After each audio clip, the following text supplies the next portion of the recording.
How do guys, it's Luke at Luke's APS, and in this video I'm going to show you how to make, model, do an ocean.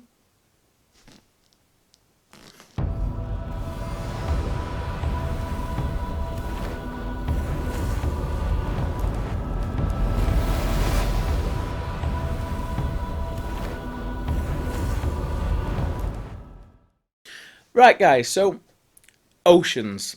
The scene in the model industry, should I say, as a bit, is it mystical? It's a bit, people don't tend to like approaching water because they see it as complicated.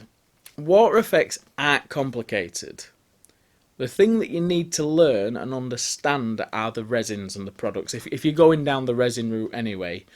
I've tried a load of different things, and resins for me give me the best and quickest results. It's not the cheapest all the time, but they are far the quickest and the best results. Okay, so that's why I've chose to do it in resin, because I want the depth as well, and there's no way I'm layering up 2 inch of bloody acrylic. So that's why I've chose resins. I will be using a resin that I am allergic to, epoxy clear. This is from CFS. Anybody that knows me knows that I am sort of affiliated with CFS, but I only get a slight discount when I buy stuff from them. I don't get anything massive or money or like that from them. I get the odd freebie if I want to try something out, but that's it. Okay.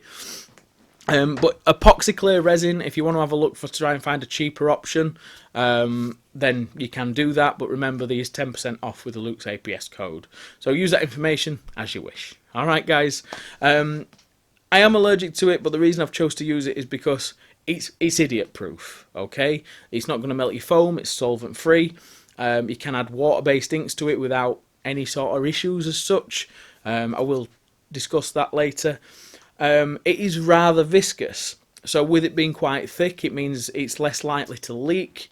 It's a lot easier to use. It's a bit more expensive than polyester, but with this, you're less likely to have any trouble, okay? Especially if you follow these steps in the video, it will make water effects a lot more fun and a lot more less stressful, which I understand where the stress comes in, because if it goes wrong, it can really go wrong. And with epoxy, that eliminates most of your issues, because it's not going to melt anything or cause any trouble. Alright guys, I'll stop blabbering on, but I thought I'd best tell you why I've used that resin. But anyway, let's get cracking and show you how we've done this. With resin, with epoxy being quite viscous, you don't really want to be shaking this vigorously before pouring. What you need to do is sort of turn it in like a yoga-ish type fashion. As you can see, Wayne's not impressed with my skill. He does say that he could do this far better than I could.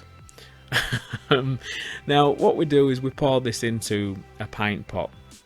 Now you mix epoxy resin 50-50. There's no errors. You can even be slightly out and it'll still set properly. Okay, but mix it around 50-50 strong. Now, I'm going to be adding a colour to this. We're going to be doing the river. Now, the river on this board is behind the cans, as you can see, and then that's going to blend in to the sea. Now, the problem that I was worried about with this, because I've never done this before, is I'm going to be doing a single pour, so it's going to be 3 multiple pours, but all while it's still wet.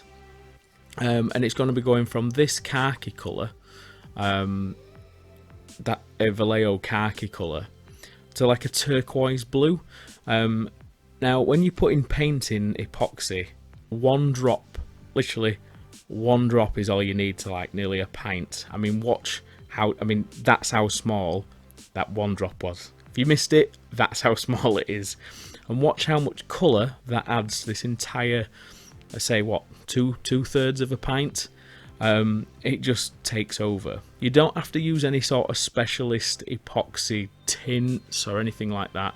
It's another reason why I like using epoxy, because you can use your paints, you can use your inks, you can use anything you've already got. You don't have to buy anything specialist to work with epoxy, which if you're using polyurethane, you'd have to use proper tints. Polyester, you can use water-based stuff, but it does really mess with the drying times and stuff. With epoxy, doesn't seem to bother it. So yeah, very good reason to use this, but be very careful when you're putting paint into epoxy. As you can see here, that is the one drop. It does appear far more stronger in the pint glass than when you pour it, but when we pour, we're going to pour from the top of the hill and let it run down naturally to start with, and then we'll follow it down. But as you can see, as we pour that, it comes quite transparent, because obviously it's not as concentrated, because it's only it's less than a centimetre thick in the end, but you can still see through it. It's got the similar colour to the sand, as if it's moving like disturbed sand underneath, and it's slightly that little bit darker, so it resembles wet sand, and that's what we're going for. Now just keep pouring till you've completely run it all out. Now the next bit, we'll be blending this into the ocean, so we'll cover that in a second.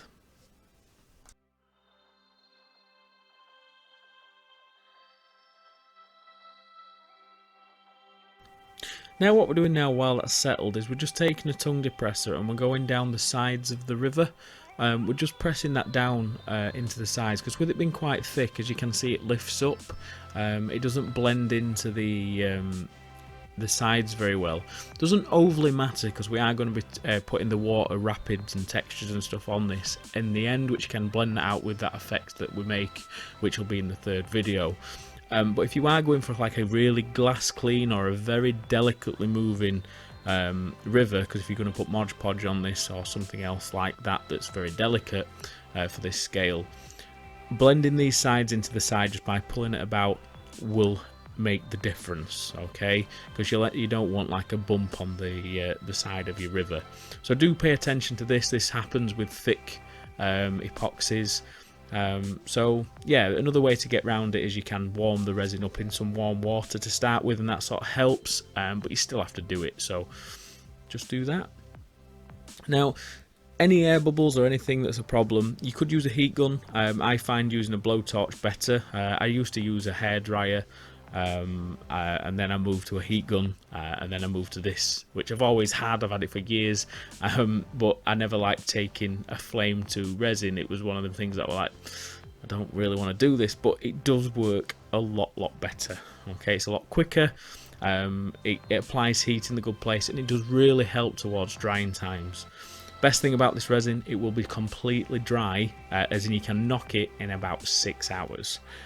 So this entire river, ocean, and all the completed water effects and everything, I did it within 12 hours. So that's how quick it actually all is. Now once I've done that, I realised that I wanted the river to come down just a little bit more. So I poured some more resin. The problem is I'd run out a bit of that khaki, so I had to add a little bit of water to the khaki paint to get the last little drop out. And as you can see, the tone of that is slightly lighter than the original bit. As I've said before, we're still working while the other part's wet. That's why there's two of us at it, trying to mix and pour and move it and blend it all at the same time. So what we do is put a bit of paint on the actual tongue depressor and then mix that in, and it blends up fine. The camera ran out of battery at that point, so I do apologise. Now moving on to the turquoise. This is a turquoise ink from P3. There's no sponsorship there. I just bought it because it's the only turquoise ink I could find local to me. It were a couple of quid. And as you could see there, that this is a full pint. Okay, so a full pint of resin, and I put 3 drops of ink in it. I mix this one slightly lighter because this is going to be poured from the mouth of the river to about halfway down roughly. Because all the pours on this board, it worked out to be nearly 4 pints in total, which was the complete 2 kilos. You've got about half an hour working time, so all these pourings and mixings were done within half an hour. So if you are working on your own, don't waste your time, get it done. If you have got a friend to help, it is better. Okay, but mix that up well. Make sure you get that ink in all the way. As you can see, with it being really thick, it does take some mixing. I'm not happy with the colour, so I do splurge a bit more in, which is probably about another 4 drops, which does take it down a little bit more. So with this lighter resin, we're pouring this into the mouth of the little river. I don't know what you call a river that connects to a bay or an ocean, but all you do is, as you see, just pour it as you want. Now while I'm pouring that, because that resin's been down for about 10 minutes roughly, I'm getting Wayne to start mixing it in. If you were doing this on your own, you could do it yourself. You could pour with one hand and then mix with the other hand, but I wouldn't advise it. But yeah, just do that, pour it. Once that pint's empty, go mix another one as quick as you can, slightly darker next time. Okay, the next pint will be probably say about 10 drops of ink. It doesn't want to be mega much darker. It's because all the resin down the back of that ocean, like near all the wood and round the back of it, you want to simulate it getting deeper, but you want it to graduate and blend. So usually when you work with resin, people do it in multiple pours, waiting for it to dry over the course of 12 hours and pour it up. You can achieve the same effect this way as long as you keep a record of how much ink and paint you've put in your resin. So do take that into account, and do the same with this as well, as in pull it around, blend it into the beach and everything else like you did with the river, and it will start to lay flat. Now he's still mixing that, and what he's doing is he's pulling the colour from the middle of the ocean up, because obviously it's starting to blend and turn beige. So what he's doing is taking more colour from the middle of the ocean and moving it up there to try and get the transition a bit more natural. As this starts to dry, the river will shift down, as in, because obviously it's taking its natural course as the epoxy starts to settle. Don't worry if this shifts to a point where you don't want it. It's only doing its natural thing, so just leave it, and the more, once you've got the blend nice, we'll just leave it to do what it wants to do, and you will be really happy with the results.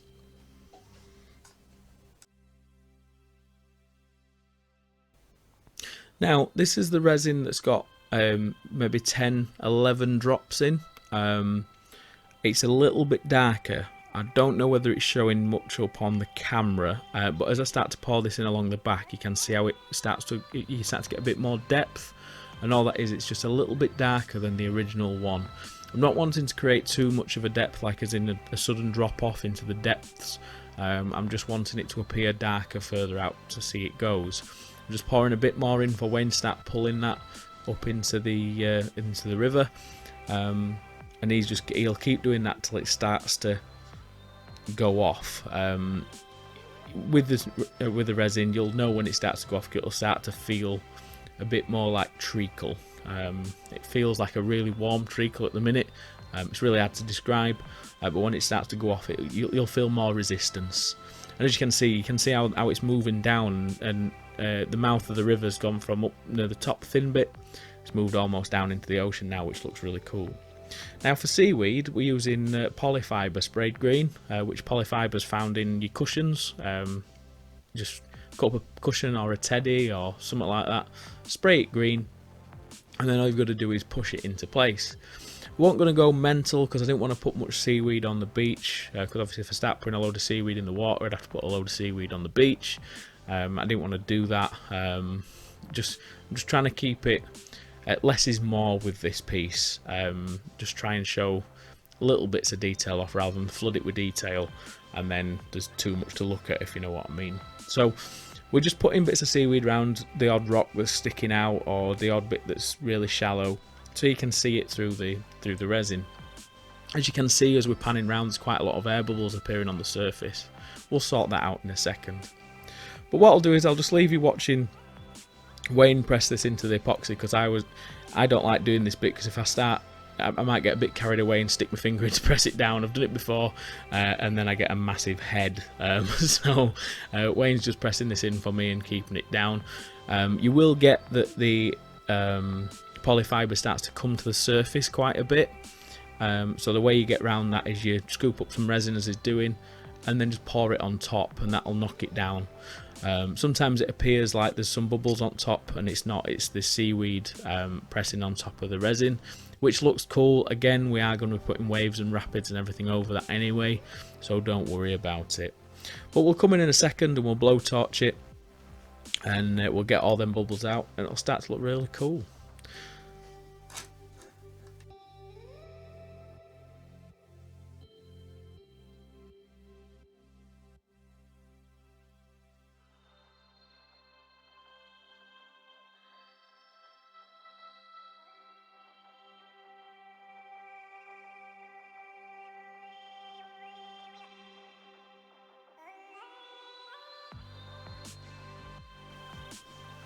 And that's what the seaweed's going to look like once it's in there. It's just a subtle bit more green. I think the actual seaweed, with it being green and then the turquoise water, it does sort of disappear a little bit.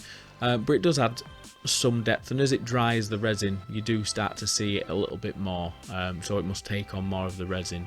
As you can see, the blowtorch is doing great work of the air bubbles and popping them. Even if you don't have any air bubbles, it is good practice just to do this anyway, because that bit of extra heat on top of the resin really helps it set quicker, which, you know, speeds money in it end of the day. So doing this will help it set in within 6 hours.